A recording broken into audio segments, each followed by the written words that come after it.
जन्मा आलो त्याचे आजी फळ झाले साचे तुम्ही संभाळिले संती भय निरसली खंती कृतकृत्य झालो इच्छा केली ते पावलो तुम्ही संभाळिले संती भय निरसली खंती तुका म्हणे काळ आता करू न शके बळ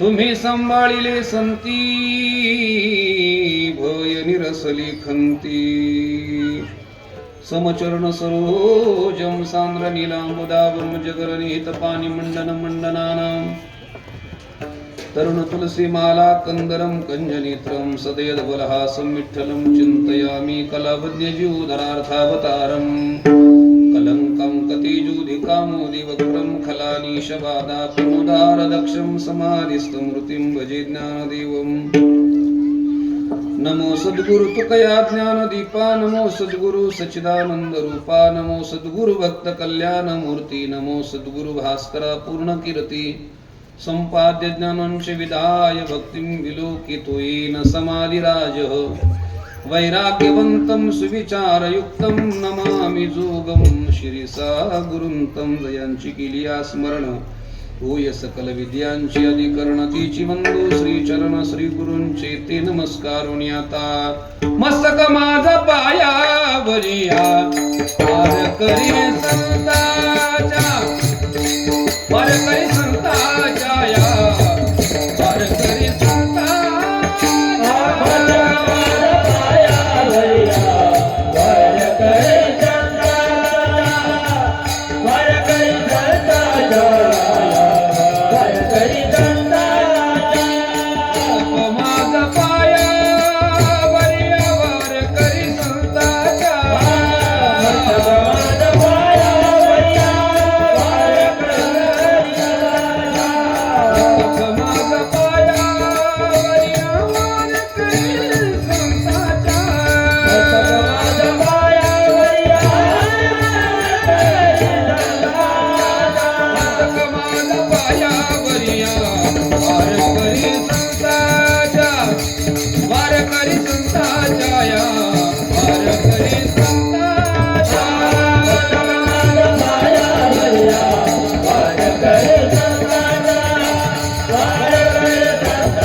जन्मालो त्याचे अजी फळ झाले साची तुम्ही संभाळिले संती भय निरसली खंती प्रस्तुत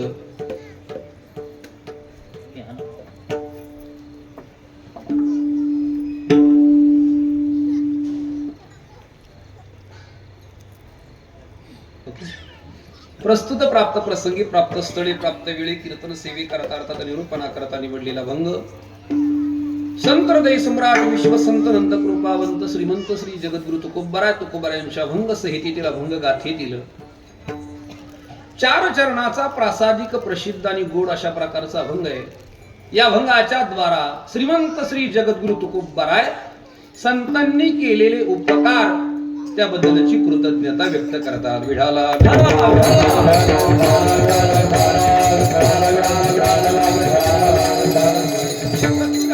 भाव आपल्या समोर स्पष्ट करण्यापूर्वी अर्थात या भंगाला भावार्थाने पोचणे आधी 2 शब्दाचा परिहार ठेवून कर्म प्राप्त असेल. आपल्या या श्री क्षेत्र बांबळेवाडी आधी या बांबळेवाडी गावामध्ये गेले 33 वर्षाची ही प्रदीर्घ परंपरा भगवंताच्या कृपेने संत महात्म्यांच्या अलौकिक कृपाशीर्वादाने समस्त ग्रामस्थ बांबळेवाडी ग्रामस्थांच्या तन मन धनाच्या सहकार्याने उपस्थित टाळकरी गुणीजन गायक वादक विनेकरी चोपदार स्पीकरवाले आणि उपस्थित गावातील पंचकृषी परिसरातील जमलेले आपण सर्व श्रोतृ मायबाप आपल्या सर्वांच्या भव्य दिव्य उपस्थितीमध्ये सुरू असणारा भक्ती उत्सव आणि या भक्ती उत्सवातील मला वाटतं याची ही 3ऱ्या दिवसाची संकीर्तन सेवा आयोजक नियोजक मंडळी सप्ताह कमिटी, भजनी मंडळी, समस्त ग्रामस्थ मंडळी या सर्वांच्या माध्यमातून अगदी मीटिंग बसलेली होती आणि मीटिंग मधूनच फोन केला आमच्या किसन भाऊनी, महाराज 8 दिवसात तुम्हाला कुठं घालायचं सांगा. म्हटलं कुठे घाला, माझं तसं काही मत नाही. मग ते म्हटले तर ती बरीच ऍडजस्ट करून मग आजची ही 3ऱ्या दिवसाची कीर्तन सेवा प्रतिवर्षाप्रमाणे या 8 दिवसातली कुठलीही एक सेवा मी अनेक वर्षापासून इथं करत आलोय आणि म्हणून ही सेवा ग्रामस्थ मंडळीच्या माध्यमातून माझ्याकडे सुपूर्त केली गेली आणि त्या निमित्तानं आपल्या सर्वांच्या दर्शनाचा हा सुयोग आहे. आता प्रस्तावनेमध्ये वेळ न जास्त घालवता आपल्या सर्वांच्या चरणाला अगदी विनम्र भावानं अभिवादन करून मी 9लाच थांबणार आहे. तुम्ही त्याची काही काळजी करू नका. तुम्हाला असं वाटलं आता कीर्तन जर 8:15 सुरू झाले हालेला आम्ही दोघं काय नाही, तुम्ही काळजी करू नका. कीर्तन 9ला म्हणजे 9ला संपेल याची काळजी करू नका. कीर्तन दररोजच आहे हो, दररोज ना 8 दिवस. जेवण का दररोज आहे का? मग कीर्तन महत्वाचं नाही पण जेवण महत्वाचं आहे. त्यामुळे अगदी वेळेत संपेल. आता बरोबर 8:20 झाली. किती वेळ आपल्या हातात? 40 मिनिटं. आणि या 40 मिनिटांमध्ये या अभंगाला न्याय देण्याचा प्रयत्न आपण करूया. विढाला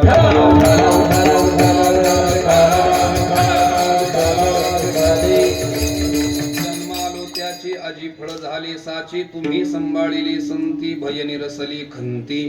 जगद्गुरु तुकोबाराय या अभंगाच्या माध्यमातून संतांच्या बद्दलची कृतज्ञता, संतांच्या समोर उभे राहून काय संतांनी उपकार केले त्याबद्दलचा भाव तुकाराम महाराजांनी या अभंगातून व्यक्त केलेला आहे. ऐका महाराज, या जगामध्ये अनेक प्रकारची माणसं आपल्याला जीवन जगताना दिसतील, पण जगाचे आता अनेक प्रकार सांगायला आता तरी आपल्याकडे वेळ नाही.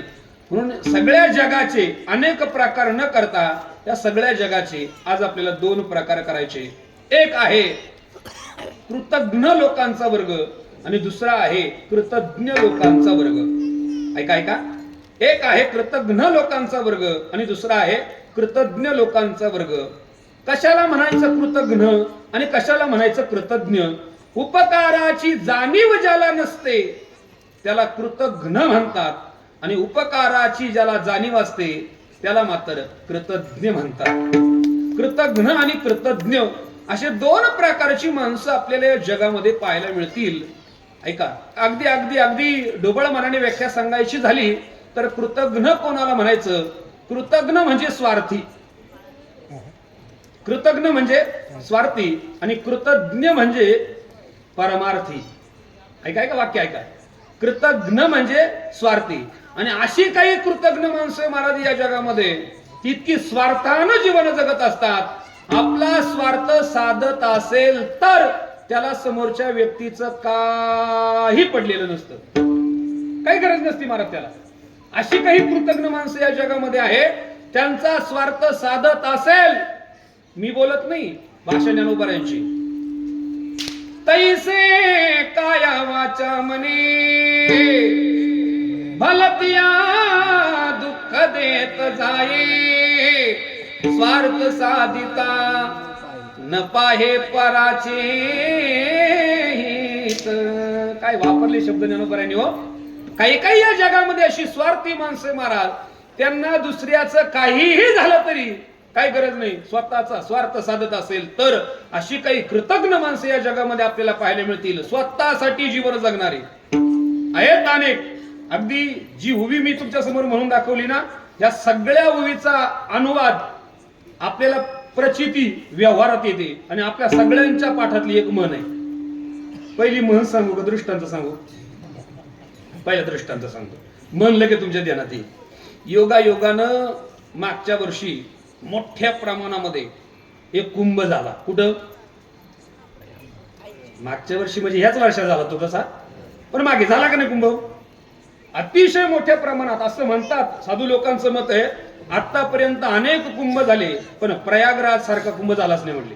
काय प्रयागराजची व्यवस्था होती महाराज, कारण तिथं योगी होते. जिथं योगी तिथं भोग्यांचं काय काम आहे? मग काय कुंभाचं नियोजन केलं होतं महाराज योगी आदित्यनाथनी. मी कोणत्याच पक्षाचा कार्यकर्ता नाही, हे ध्यानात ठेवा, तुम्ही मग काहीतरी टोपण द्याल माझ्या मागे लावून. ऐका, जे चांगलं आहे त्याच्याबद्दल बोललं पाहिजे. अतिशय चांगलं काम आहे. उत्तम अशा प्रकारचा कुंभमेळा त्या ठिकाणी भरला. आणि कुंभमेळा म्हटलं का कुंभमेळ्यात कोण असतात? बोला ना जरा, तुम्ही नाराज आहे माझ्या काही? अरे कुंभमेळा म्हटलं का साधू, आणि साधू म्हटलं का कुंभमेळा, हे समीकरण आहे. कुंभमेळा म्हटलं का साधू, आणि साधू म्हटलं, तुम्ही बोला ना का नाराज आहे माझ्या काही? तुम्ही ऐका, साधू म्हटलं का दाढी, जटा, भगवे कपडे, खडावा, चिमटा, कमंडलू, माल. कळालं ना? मग एक साधू बेफिकीर अशा प्रकारचा साधू आहे. भगवी वस्त्र अंगावरती, भगवे नव्हता, मोकळाच होता. मोकळाच, कळालं ना? नंगा नागा साधू, सगळ्या अंगाला भस्म लावलेलं, जटा वाढलेल्या, दाढी वाढलेली, नख वाढलेली, पायात खडावा घातलेल्या, एका हातात चिमटा, एका हातात कमंडलू, आणि एका झाडाखाली बसलेला होता. एकटाच होता, जोडी काय त्याला कोणी नव्हतं, एकटाच होता. पण त्याला लहर आली. कशाची? अभिनय करून दाखवू का? ऐका, लहर आली. बसला होता एकटा बिचारा. कमंडलूतून माल काढला, हातावरती घेतला, थोडासा चोळला, त्याच्यातली बी काढून टाकले, चांगला एकजीव केला. तुला कसं एवढं माहिती? कीर्तनकारला माहित करून यावं लागत महाराज. ऐका, मग त्यानं ते चिलीम फुकली, त्याच्यात खडा टाकला, माल भरला, वरून गुंडी लावली. एकटाच होता ना, आपुली आपण करा सोडवण. आणि मग त्यानं चिलीम हातात घेतली. ऐका बरं का, चिलीम हातात घेतली, अशी चिलीम धरली, इथे काड्याची पिटी घेतली, एक काडी काढून घेतली, काडी ओढली, काडी ओढली, आणि जशी काडी सटकली तशी दाढी उपडली. जे दाढी काडी पडली तसा पेट घेतला ना. कशाने? जसा दाढीनं पेट घेतला तसा एक गडी चालला होता रस्त्यानं, त्यालाही तलप लागली होती. आता कडे भाज्या कशाची? तोही बिडीचा तलप्या होता, पण योगा असा त्याच्याकडे काडीची पिटी नव्हती. त्यानं पेटताना काहीतरी पाहिलं. तो म्हटला एवढी संधी, तो धावतच गेला. काय केलं? म्हण आता, म्हण काय? दुसऱ्याची दाढी जळाली तरी चालेल, म्हणा म्हणा म्हणा आता, पण आपली बिडी पिटली पाहिजे. याला म्हणायचं स्वार्थी लोकांचा वर्ग. विढाला विढाला विढाला. आपला स्वार्थ साधत असेल ती कृतज्ञ माणसं आहे महाराज. स्वतःच्या स्वार्थाकरता, दुसऱ्याचे घर जाळण्याकरता माणसं मागे पुढे पाहत नाही. हो, कित्येक माणसं तुम्हाला पाहायला मिळतील महाराज, इतकी स्वार्थी माणसं आहे जगामध्ये. सांगूनच जातो थोडंसं, एक झटका लावल्या. किती स्वार्थी माणसं आहे. योगानं एक खेड्यातला तरुण, गावाकडे पोट भरता येईना म्हणून त्यानं विचार केला, आपल्या महाराष्ट्राची राजधानी पाकिस्तान. अरे मग म्हणा ना जरा, तुम्ही बोलती का नाही? तुम्ही नाराज आहे, तुम्हाला स्वभाव माहिती ना. आता तुम्ही इथं काय नवीन कीर्तन ऐकणार नाही माझं. सगळ्यांना माझं कीर्तन पाठ आहे. सगळ्यांना माझ्या कीर्तनाचा विषय कसा असतो तुम्हाला माहिती. मला माणूस असा प्रोत्साही आणि बोलणारा नसला का माझ्या बोटात गोळा उठवतोय. त्याच्यामुळे तुम्ही जरा बोलत जा.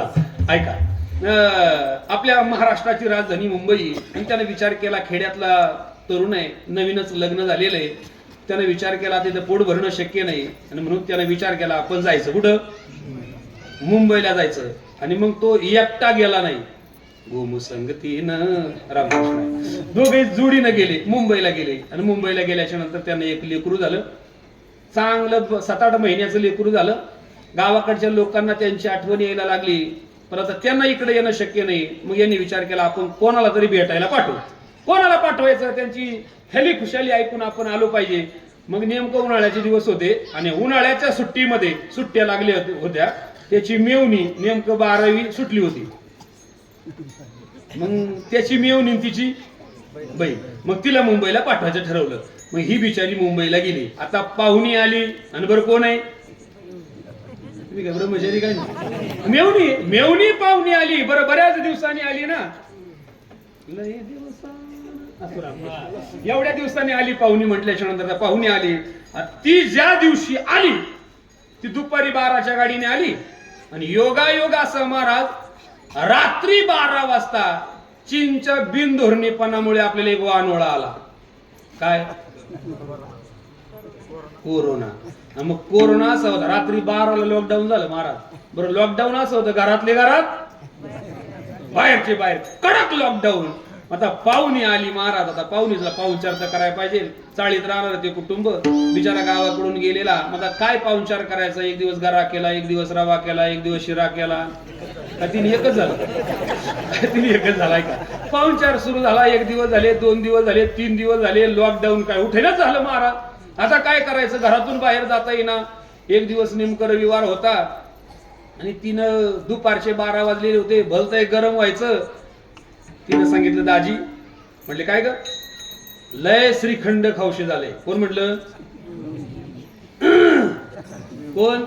मेवणी दाजीला म्हणली. तू म्हटला, बाई कशाला श्रीखंडाच्या नादाला लागती? बाहेर पोलिसांचा कडक बंदोबस्त आहे. बरं, पोलीस कोरोनाच्या काळात माणसाला पुढून नव्हते मारी,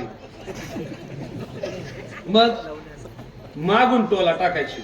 बरं, ते मागून पाठीत नव्हते मारी, लवणीतही नव्हते मारी. त्या अशा ठिकाणी टोला टाकीत होते. गडी कसा आहे असू द्या ढिलाच.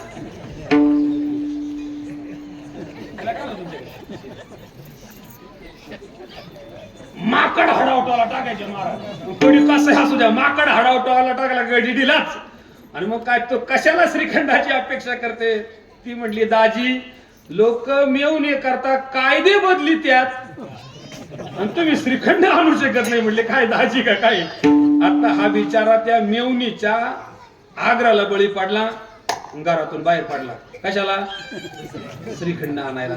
मारा, तो जाताना पोलिसांची नजर त्यानं चुकवली. 1 किलो श्रीखंडाचा डबा घेतला, श्रीखंड घेऊन तो निघाला. येता येता पोलिसांनी त्याला चौकात गाठलं. नुसतं गाठलं नाही, चांगलं ठोकलं. ठोकलं नाही, चांगलं बडावलं. भातासारखं बडावलं नाही, मराठवाड्याच्या भाषेत. पाचकर बाबा, चांगलं तिंबावलं. महाराज जाताना असा टनाटन उड्या मारीत गेला होता. येताना मात्र असा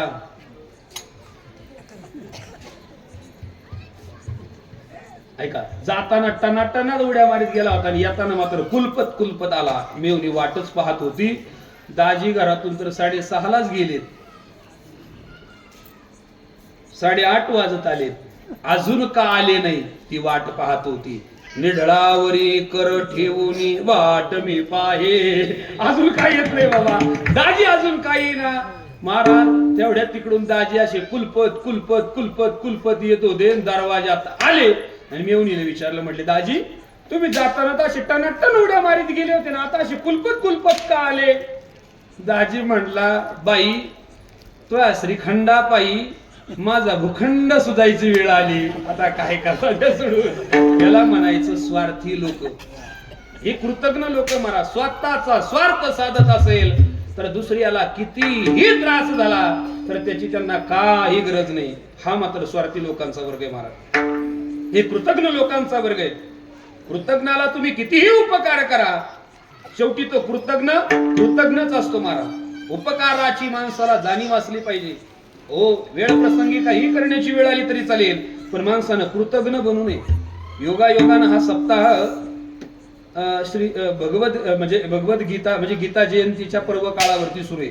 म्हणजे 1 तारखेला गीता जयंती आहे. महाराज, या गीतेचा विचार जर केला, या गीतेनं काय शिकवलं बरं या जगाला? गीतेनं काय शिकवलं बरं जगाला? ऐका, उपकार करणाऱ्यावरती अपकार करू नये हे गीता शिकवते. काय काय काय काय? उपकार करणाऱ्यावरती अपकार करू नये हे गीता शिकवते. आपल्याला सगळ्यांना माहिती आहे, कुरुक्षेत्रावरती दोन्ही बाजूचं सैन्य दोन्ही बाजूने उभं आहे. अर्जुनाच्या रथावरती भगवान परमात्मा घोड्यांची लगाम हातामध्ये घेऊन उभा आहे. आणि अर्जुनाने सांगितलंय, देवा सेनयोर भयोर्मध्ये रथम स्थापयेच्युत. आणि अर्जुनाचा रथ दोन्ही सैन्यांच्या मध्ये भागी नेऊन उभा केला महाराज. आणि अर्जुनाला सांगितलं, बघ कोणाबरोबर युद्ध करायचंय. आणि समोर अर्जुनाने पाहिलं. अर्जुनाने मागचा पुढचा विचारच केला नाही, रथावरून खाली उडी टाकली, धनुष्य बाजूला फेकला, हात जोडला आणि अर्जुन म्हणतो, देवा मी यांच्या बरोबर युद्ध करणार. अरे बोला ना. आणि आला कशा करता होता? युद्ध करण्याकरता आला होता. अरे पण का करणार नाही?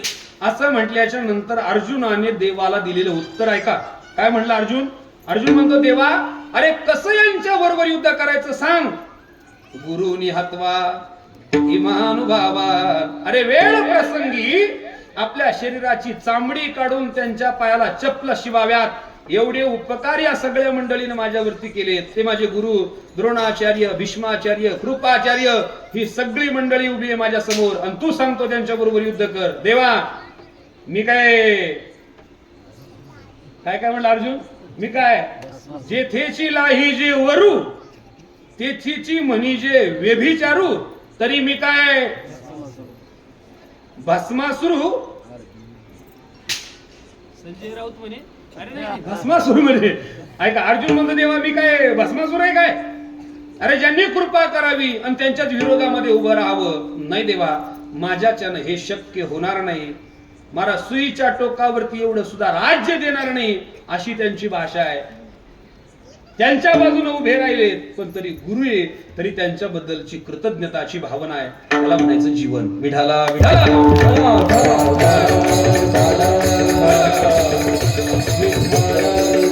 एक आहे कृतज्ञ लोकांचा वर्ग. उपकाराची जाणीव ज्याला नसते त्याला कृतज्ञ म्हणतात, परंतु उपकाराची जाणीव ज्याला असते त्याला मात्र कृतज्ञ म्हणतात. मला संत जीवनाचा विचार जर केला, संतांच्या अंतःकरणामध्ये नेहमी कृतज्ञता असते. माणसाचं जीवन कृतज्ञ असावं. कोणाबद्दल? ज्यानं उपकार केलेत त्याच्याबद्दल माणूस कृतज्ञ असला पाहिजे. कृतज्ञ असला पाहिजे. मग कोणाबद्दल कृतज्ञ असलो पाहिजे? एक, शास्त्राबद्दल कृतज्ञ असलो पाहिजे. दोन, देवाबद्दल कृतज्ञ असलो पाहिजे. आणि तीन, संतांबद्दल कृतज्ञ असलो पाहिजे. ऐका, पहिली कृतज्ञता आपल्या जीवनामध्ये असली पाहिजे ती म्हणजे शास्त्राबद्दल असली पाहिजे. महाराज का हो महाराज काय केलं शास्त्रानं आमच्या करता?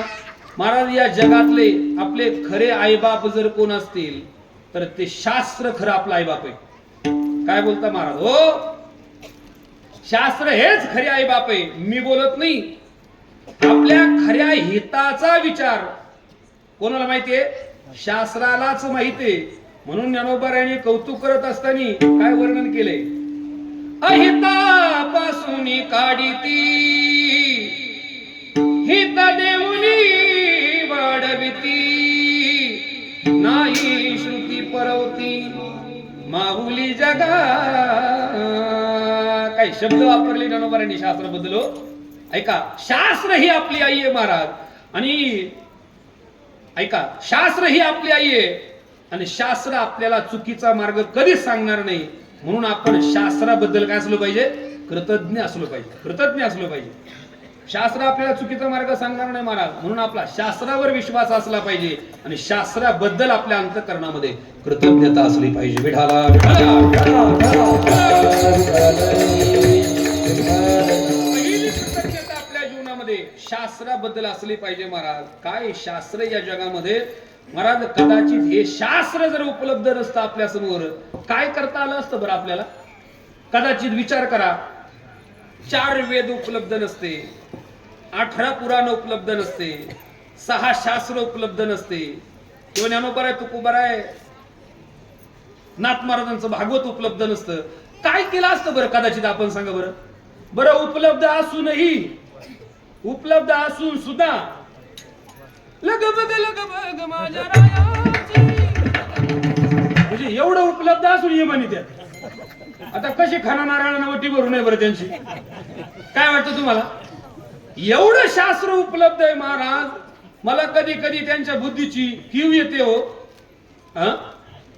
काय वाटतं? चुकीचं बोलतोय काय मी?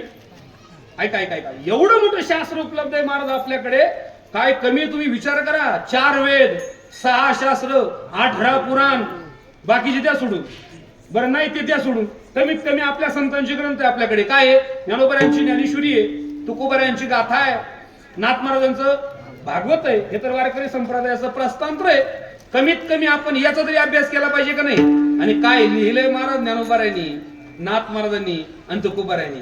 महाराज कुठल्या प्रश्नाचं उत्तर तुम्हाला शोधायचं असेल ना, तुम्ही कुठं का जाऊ, तुम्ही गाथा उचका आणि तुकोबारांना सांगा, तुकोबाराय माझ्या समोर हा प्रश्न निर्माण झालाय, या प्रश्नाचं उत्तर मला हवंय, आणि जर नाही मिळालं गाथ्यातून तर आपण कीर्तन करायचं बंद करून टाकू महाराज.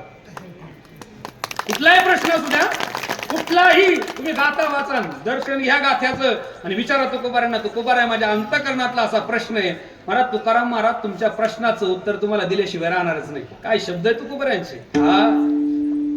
आपल्या खरा हिताचा मार्ग या जगामध्ये शास्त्र आपल्याला सांगतंय, आणि म्हणून आपण शास्त्राबद्दल कृतज्ञ असलो पाहिजे. मग काय केलं पाहिजे शास्त्राबद्दल, तर आपण शास्त्राचा अभ्यास केला पाहिजे, आपण ज्ञानेश्वरीचा अभ्यास केला पाहिजे, आपण तुकोबारांच्या गाथ्याचा अभ्यास केला पाहिजे, आपण भागवताचा अभ्यास केला पाहिजे. नाही अभ्यास करता आला तर कमीत कमी आपण त्याची पारायण तरी केली पाहिजे. आणि पारायणाने अंतकरणाची वृत्ती अंतर्मुख होते, आणि अंतर्मुख वृत्ती झाली का एकदा माणसाला त्या शब्दाचा अर्थ उलगडतो, आणि एकदा अर्थ कळाला का माणसाच्या जीवनाला अर्थ आल्याशिवाय राहत नाही. विठाला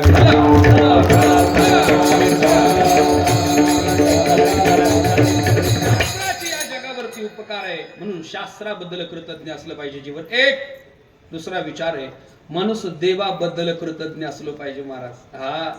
काय देवाची आपल्यावरती उपकार आहे, काय भगवंताने आपल्यावरती उपकार केले महाराज.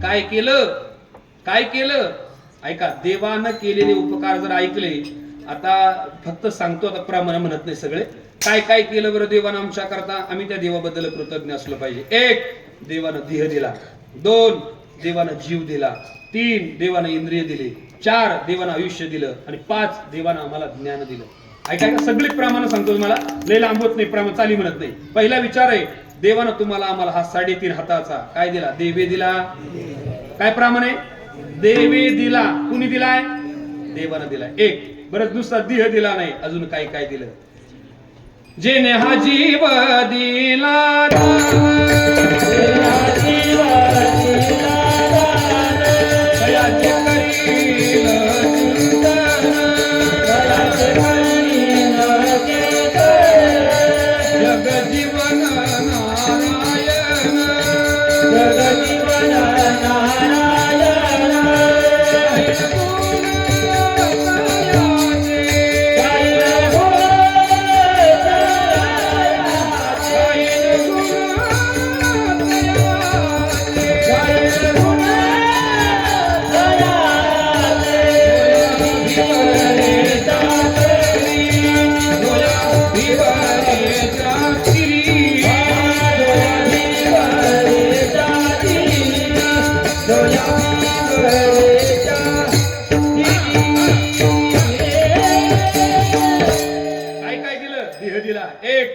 जीव दिला. दोन, एवढ्यावरती थांबला नाही, दिले इंद्रिय, हात, पाय, कान, नाक, डोळे, तंबाखू खायला,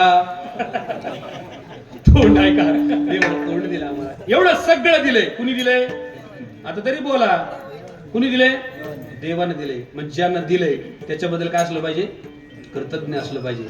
देह दिला एक, जीव दिला दोन, इंद्रिय दिले तीन, एवढ्यावरती थांबला नाही. देवानं तुम्हाला आम्हाला आयुष्य दिलं. सांगा, देह मिळाला असता, जीवही मिळाला असता, आणि इंद्रियही मिळालं असते, आणि आयुष्यात मिळालं नसतं काय, बोंबा ठोकल्या असत्या. अरे आयुष्य दिलं ना देवानं तुम्हाला आम्हाला. म्हणून तर ज्ञानोबारांनी वर्णन केले, काय, आयुष्य विन लक्षणे. आयुष्यच नसेल लक्षण सांगायला लागला, तुम्ही उद्या करोडपती होणार आहे, तुम्ही आमदार होणार आहे, पण तुम्ही 2 महिन्याच्या आत म्हणून मरणार आहे. कायला आश्वासनाचा विनाकार आहे. ऐका, लक्षणाला काय करता, खाता का ते. आयुष्य नसेल तर काय उपयोगच नाही महाराज. ऐका, म्हणजे देवानं देह दिला, जीव दिला, इंद्रिय दिले, आयुष्य दिलं, एवढ्यावरती परमात्मा थांबला नाही महाराज. देवानं तुम्हाला आम्हाला चांगलं वाईट, ग्राह्य त्याज्य, बरोबर चूक काय आहे हे कळण्याचं ज्ञान देवानं तुम्हाला आम्हाला दिलं. म्हणून जगामध्ये आतापर्यंत जेवढे कवी, जेवढे शास्त्रकार, जेवढे संत तुम्ही बघा, सगळ्यांचं एक मत आहे या मानव देहाबद्दल. काय, ऐका, एक मत आहे सगळ्यांचं, हे सगळं भगवंतानं दिलंय, आणि भगवंताची एवढी मोठी कृपा या मानव देहामध्ये, सगळ्यांनी तोंड भरून जर कौतुक जर केलं असेल तर ते फक्त आणि फक्त मानव देहाचं केले. आणि असा मानव देह तुम्हाला आम्हाला दिलाय कुणी, आता तरी बोला. जाऊ दे पोरांनो, काय ते सुरट लकी ड्रॉ आहे का, त्या लकी ड्रॉच्या नादात आपलं कीर्तनाचं सारा बरं बरं वाटवा, तुम्ही बोलू नका, वाटताना की हातात आणि गपचूप ठेवा. ऐका, गेलं विसरून काय सांगतो असं होते माझं. मग काय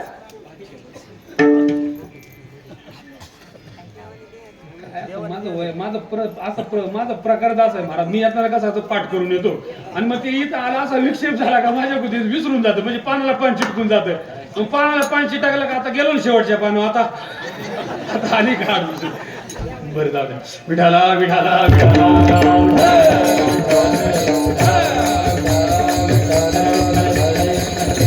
आपला विचार चालाय सगळ्या शास्त्रकाराचं, सगळ्या संतांचं, सगळ्या कवीचं एक मत आहे, मानव देहाच्या संबंधाने सगळ्यांनी तोंड भरून कौतुक केलंय. कोणाचं?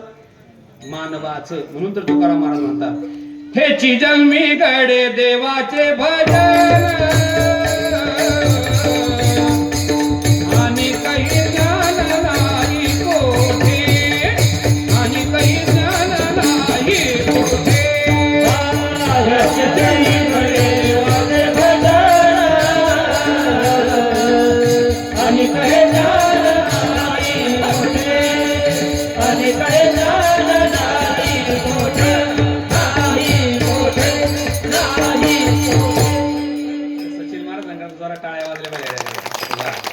हेच जन्मी ह्याच देहामध्ये देवानं हे दिलंय, आणि मग ज्यानं दिलंय त्याच्याबद्दल आता तरी बोला, कृतज्ञ असलं पाहिजे. आपण देवाबद्दल कृतज्ञ असलं पाहिजे, देवाचे उपकार मानले पाहिजे. देवा काय तुझे उपकार आहे आमच्यावरती, देवाचे उपकार मानले पाहिजे. पण काही काही गडी इथं येऊन देवच नाही म्हणतात हो, कोणत्या तोंडानं म्हणतात, मला त्यांचं कौतुक करा वाटतो. काही काही संघटन उभे राहिले आणि त्यांनी डायरेक्ट देव नाही अशा घोषणा केल्या. अरे तू किती देव नाही म्हणला, तुझा बापाही तेच म्हणत होता, तुझा आजाही तेच म्हणत होता. नाही नाही, रावणाची वंशवळ आहे तुम्ही. देव नाही कोणत्या तोंडानं म्हणतो देव नाही. ऐका, देवाचं अस्तित्व आपल्या जीवनामध्ये आपण मानलं पाहिजे, त्या देवाचे आपण आभार मानले पाहिजे. देवा काय तुझे उपकार आम्ही मानणार आहे रे.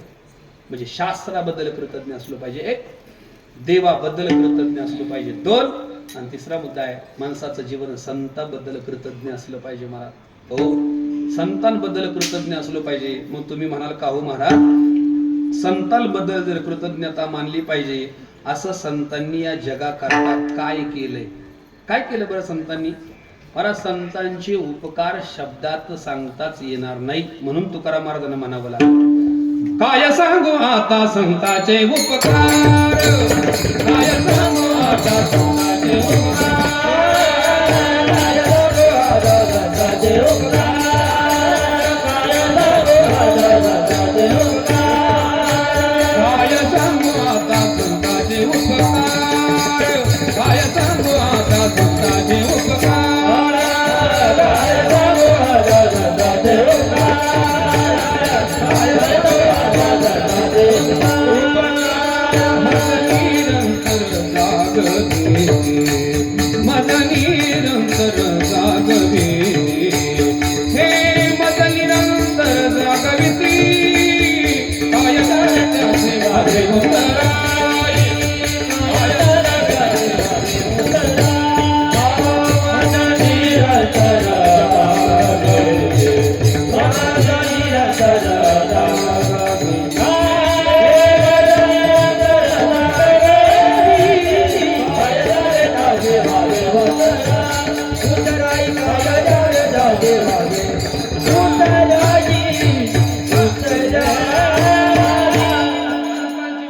शब्दात सांगतात येणार नाही म्हटले. काय सांगू आता, अरे आता काय सांगू त्यांच्याबद्दल?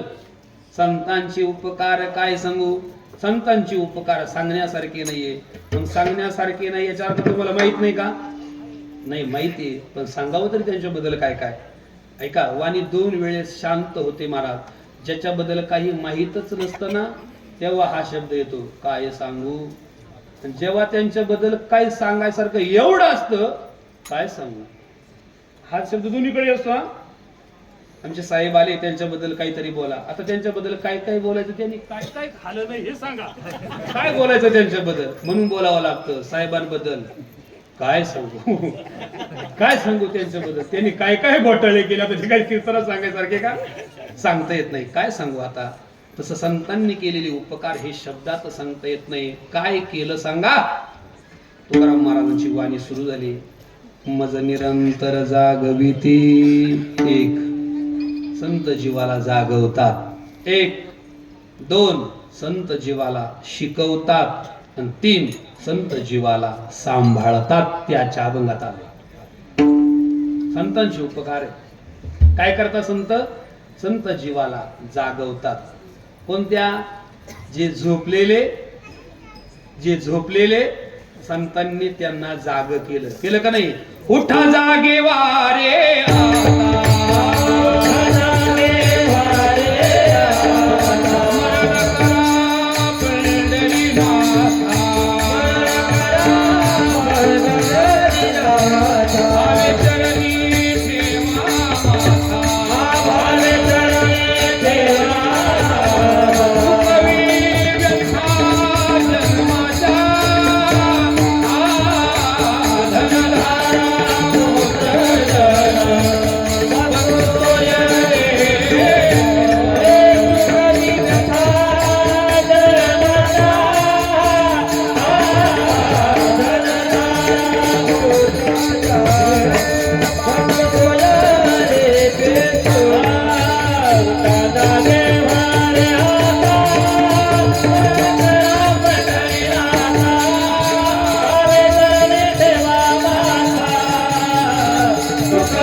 काकड्याचं भजन आहे. अरे ऐकतच राहावं.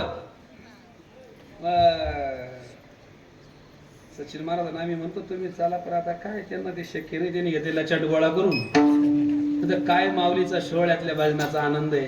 हा हा हा जगात हा आनंदच कुठं नाही महाराज. हा आनंदच जगात कुठं नाही. तुम्ही एकदा माऊलीच्या सोहळ्यात या आणि मग माऊलीच्या सोहळ्यातला काकडा भजन ऐका. आपलं आयुष्य एकदा तरी जीवनामध्ये एकदा तरी या, नाही तर वर्षी आता आलं तर नका येऊ, पण एकदा तरी माऊलीच्या सोहळ्यामध्ये या आणि मग ऐका ते भजन. ते खरी ताकद कळते कोणात किती. खरंच कळते महाराज. म्हणजे तिथे गायकाची जिरते, वादकाची जिरते, आणि ज्याचं लय पाठांतर आहे त्याची जिरते.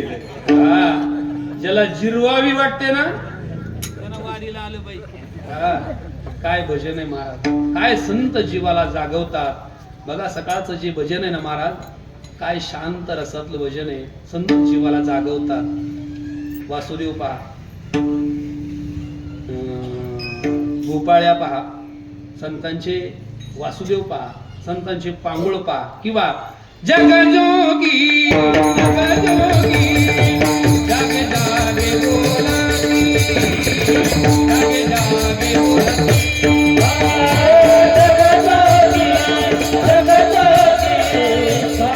जागे बोलती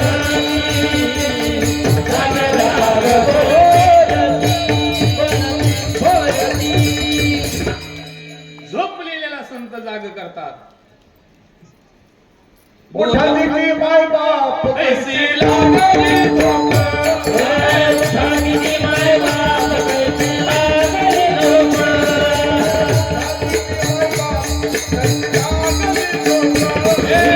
उठाली माय बाप कैसी लागली झोप,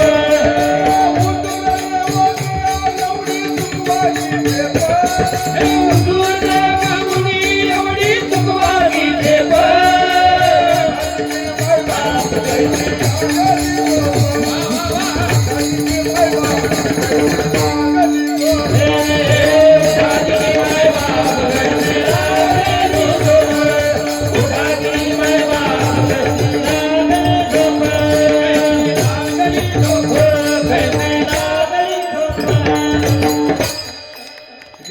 उठा आता तरी वाजलं जरा.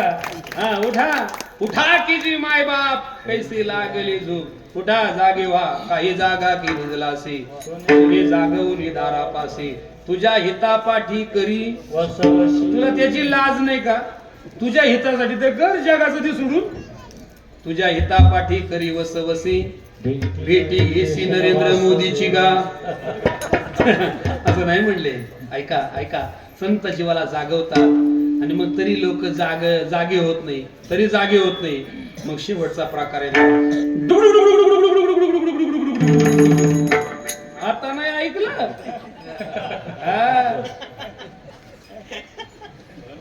पिंगळा माद्वारी बोली बोलतो देखा, पिंगळा माद्वारी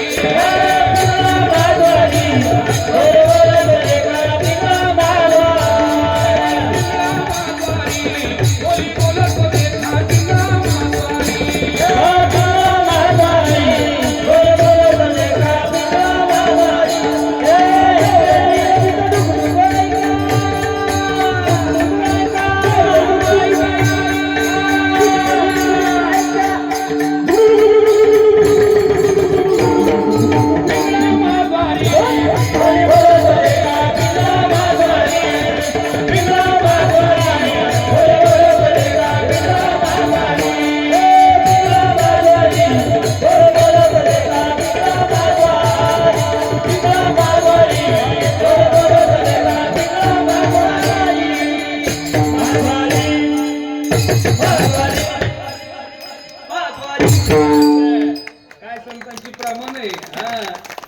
काय गोड आहे. डुकडुक ते सकाळच्या पाणी बघा, ते छोटासा डंबरू असतो त्याच्या हातामध्ये आणि मग गलोगली तो पिंगळा फिरत असतो. मग म्हणजे कुठेही गेले नाही म्हणायचा आला विषय तर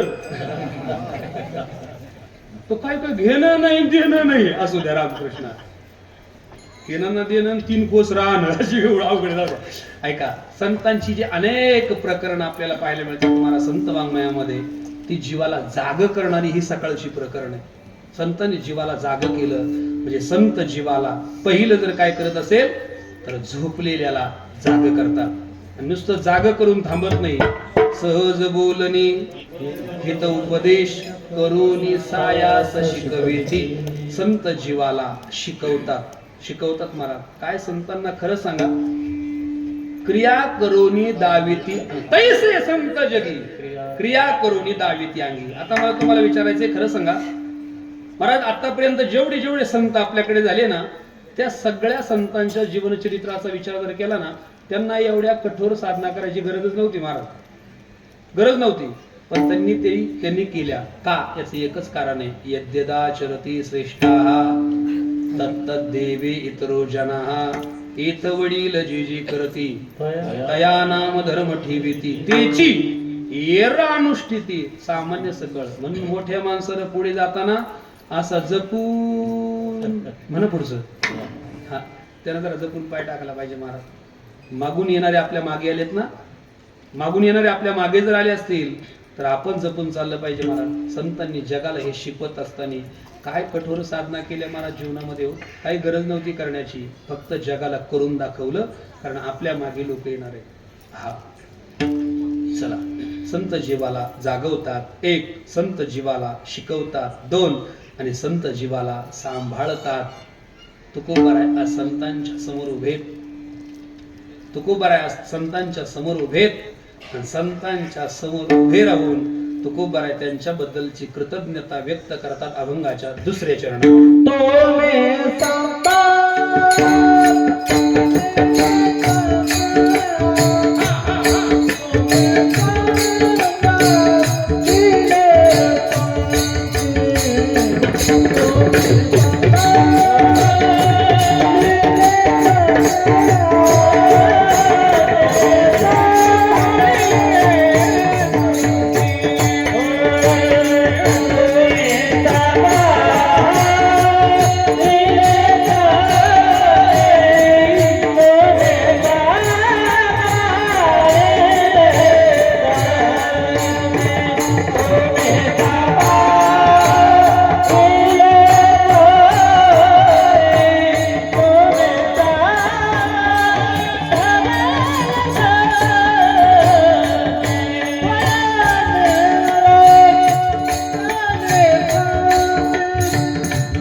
संतांबद्दलची कृतज्ञता तुकोबारा व्यक्त करतात. काय तुमची उपकार सांगू, शब्दात सांगण्यासारखी नाहीये. संत जीवाला जागवतात, एक संत जीवाला शिकवतात, दोन आणि संत जीवाला सांभाळतात. कसे तुका म्हणे वत्स धेनुवीचे चित्ती तैसे मजे ते सांभाळीत. तुमच्याबद्दल काय बोलावं, काय संतांबद्दलचा कृतज्ञ भाव ज्ञान तुकोबाऱ्यांच्या अंतकरणामध्ये. तुम्ही सांभाळलेले संती, तुम्ही संतांनी आमचा सांभाळ केला आणि त्याचा परिणाम भय निरसली, खंती निरसली. आमच्या जीवनातली भीती गेली आणि आमच्या जीवनातली खंत गेली. आता कशाची भीती आणि कशाची खंत, एवढ्या दोन मुद्द्यांचा विचार करणार आहे. बाकीचा अभंग मी पुन्हा येईल. मग आता मी तरी काय करणार आहे त्याला. हो, एक वेळेचं मर्यादा असते. ऊस कितीही गोड झाला तरी तो माणूस मुळा सकट पोटात घालत नाही. ऐका, कशाची भीती गेली आणि कशाची खंत गेली. महाराज, या जगामध्ये जीवाला खंत असली पाहिजे. कशाची? जीवाला खंत असली पाहिजे.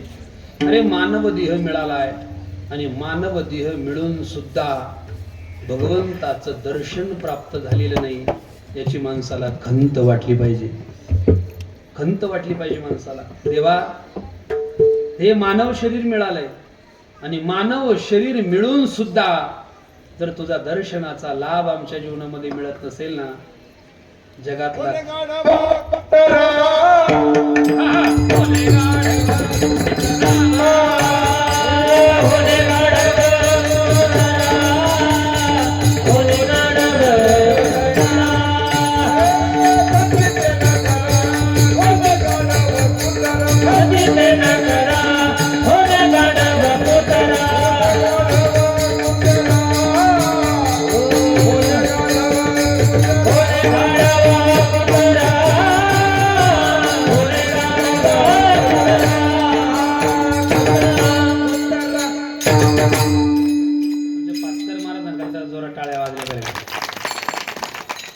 अतिशय गोड आणि वेळेवर प्रमाण आलंय.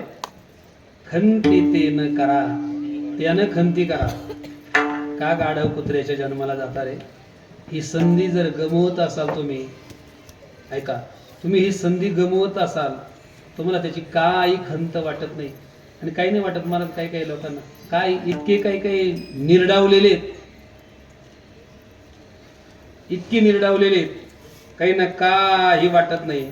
आपल्या जीवनावरून घोड्या गाढवाचा नांगर फिरलाय तरी त्याचं काही वाटत नाही. काही काही लोकांना किती इतकी निर्लज्ज काही माणसं असतील. हो, अजिबात खंत वाटत नाही त्यांना. आपण एखादं कृत्य केलं, जीवनामध्ये वाईट वागलो, त्याची खंत करावी, देवाला माफी मागावी. देवा, चुकलं माझ्याकडून. काही वाटत नाही. वरून छाती वरती करून फिरतात समाजामध्ये. काही लाज वाटत नाही त्यांना. पण कोणाला वाटत नाही लाज. हा, तेवी लाज पै निर्मळा, निसुगा गोड. निसुग म्हणजे कोडगा. आणि काही काही एवढे पोडगे. गुरुवारी मारुती बाबा एक उदाहरण सांगायचे विनोदाने. ते म्हणायचे एक कैदी 25 वेळा जेलमध्ये गेला आणि जेलमधून बाहेर आला. किती वेळा? आता एकदा माणसाला पायरी चढली तरी माणसाला काय वाटते महाराज? जुनी माणसं म्हणायची महामरी यावा, अरे म्हणा ना, तो फौजदारी येऊ नये म्हणायची नाही माणसं. किती घाबरायची माणसं महाराज फौजदारीला. काही झालं तरी चालेल पण तिकडं तर पाहू नको. आणि सांगू महाराज ह्या 2 दरवाज्यात माणसं जाऊन एक डॉक्टरचा आणि एक वॉर्डरचा. एवढा बेकार आहे. एकदा माणसाच्या माग लागला लय कठीण. पण 25 वेळा आत गेला आणि बाहेर आला. एकदा नाही हा. मग एका जणांनी त्याला विचारलं, म्हटले का रे तू 25 वेळा जेलमध्ये गेला आणि जेलमधून बाहेर आला, तुला त्याचं काही वाटत नाही? तो म्हटला त्याचं काय वाटायचं, जेल तो हमारी ससुराल है. किती निर्लज्ज काय काही त्यांना अजिबात खंत वाटत नाही, काही वाटत नाही महाराज. पण माणसाला आपल्या जीवनामध्ये खंत वाटली पाहिजे, भीती वाटली पाहिजे. देवा अरे या मानव देहामध्ये येऊन सुद्धा जर जीवानं जर भगवत दर्शन प्राप्त करून घेतलं नसेल तर जीवाला त्याची खंत वाटली पाहिजे. तुकाराम महाराज संतांबद्दलची कृतज्ञता व्यक्त करतात. तुमच्या संतांमुळे त्या भगवंताचं दर्शन आमच्या जीवनामध्ये झालं म्हणून पहिली खंत गेली. भगवत दर्शनाची खंती निरसली. 2 भीती निरसली. आमच्या जीवनातली भीती गेली. कशाची भीती हो? यच्छयावत जीवाला भीती. कशाची? सगळेच घाबरतात. साप म्हणलं का माणसं घाबरतात का नाही? तुम्ही सापाला घाबरता का साप चावतो म्हणून घाबरता? बर, चावतो म्हणून घाबरता का चावल्यावर मरतो म्हणून घाबरता? अरे बोला ना, काय उत्तर आहे? मरतो म्हणून घाबरतो. म्हणजे आपण सगळे कशाला घाबरतोय? बोला ना. सगळे फेटा बांधून बोलणारे सुद्धा काय फेटा बांधून बोलणारे सुद्धा मरणालाच घाबरतात. मृत्यूची सगळ्यांना भीती आहे. पण तुकाराम महाराज सांगतात भय निरसली. मरणाची भीती राहिली नाही. मरण माझे मरून गेले मज केले अमर, मज केले अमर, मज केले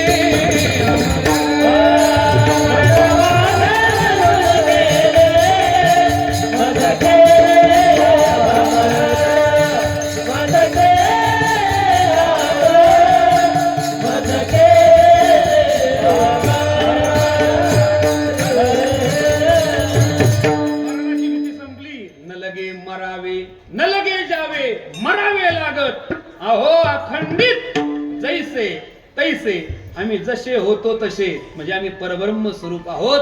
आणि याचं कारण फक्त तुम्ही संत. तुम्ही सांभाळिले संती भय नसली खंते. बस कृतकृत्य झालो, इच्छा केली ते पावलो. आता खरं वाटायला लागलं. जन्मा आलो त्याची आजी फळ झाले साची. कधी? तुम्ही सांभाळिले संती भय निरसली खंती. आणि आता अशी अवस्था आहे, कृतकृत्य झालो, इच्छा केली ते पावलो. जीवनामध्ये आता काही मिळवायचं राहिलं नाही.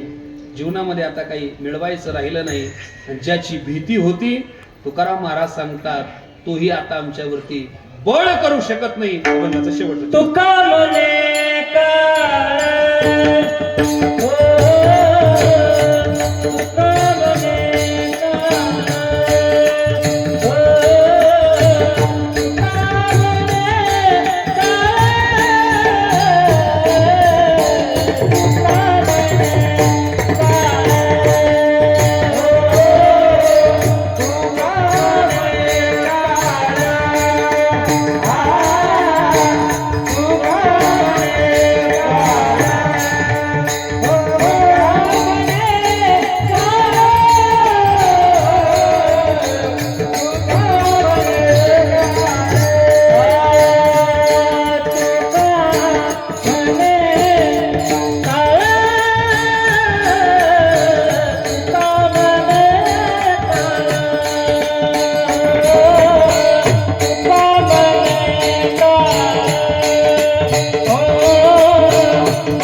ज्ञानेश्वर माऊली ज्ञानराज माऊली ज्ञानेश्वर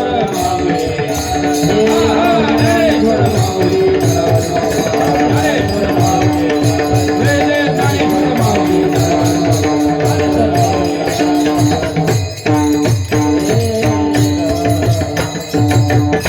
तुका म्हणे काळ आता करू न शके बळ याचा परिणाम आहे तुम्ही सांभाळलेली संती. काय संतांबद्दल अशी कृतज्ञता तुकोबारायांच्या अंतःकरणामध्ये. महाराजाचा साधू या जगाच्या इतिहासात झाला नाही तुकोबारायांच्या सारखा, ज्यानं काळावरती विजय मिळवला. जगा काळ खाय आम्ही माथा दिला पाय. त्या काळाची भीती आमच्या जीवनामध्ये राहिली नाही. तोही आता आमच्यावरती बळ करू शकत नाही. याचं एकमेव कारण आहे संतांनी आमच्या जीवनामध्ये केलेले उपकार आहे. काय केलं?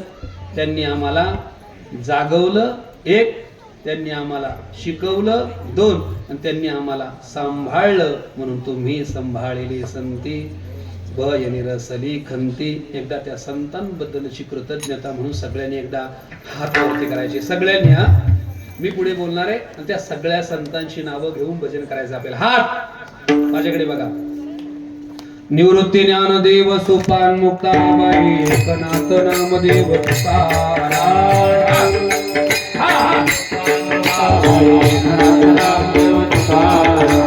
निवृत्ती ज्ञानदेव सोपान मुक्ताबाई